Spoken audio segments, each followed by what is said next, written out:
we get too deep into the game, I do want to kind of talk about how people kind of over criticizing Shai right now because how often he gets to the free throw line or how he is able to draw fouls. Because even if you was listening to the game last night, you heard Doris Brooks sit here and say, oh, NBA Twitter calls Shai a foul merchant. And my only thing with that is I think we to a point with sports, we kind of getting into it like how people do with music. It's like, I'm going to go with whatever the most popular, loudest opinion is, and I'm just going to agree with that. And I'm going to echo that sentiment.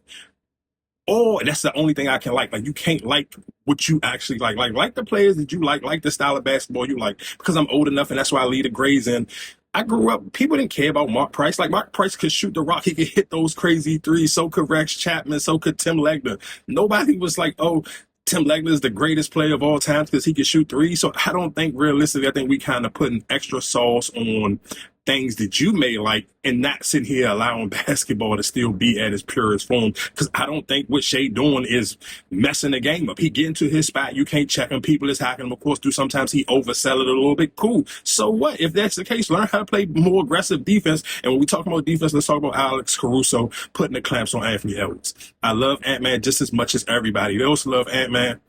But I got to call a spade a spade. You went missing last year in the Western Conference Finals and you blamed it on fatigue. This year, you had plenty of rest. OKC coming off of a tough series. They went to a game 7. What's your excuse, dog?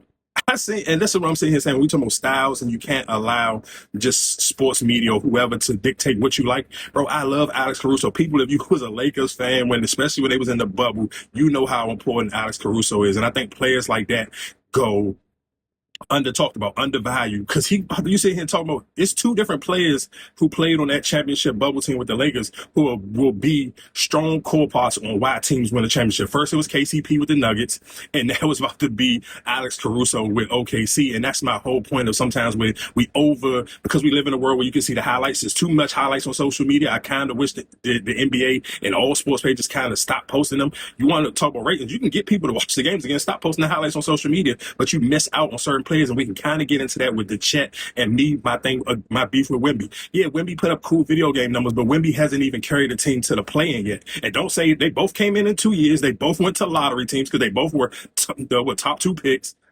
One about to win a championship, and the other one literally has not played in the game. And that's why sometimes I say, slow down, pay attention to the game, pay attention to what you overhearing too much, and pay attention to what you actually see on the floor. OKC is a well-rounded team, but some of those smaller parts really make a huge difference on why they will win the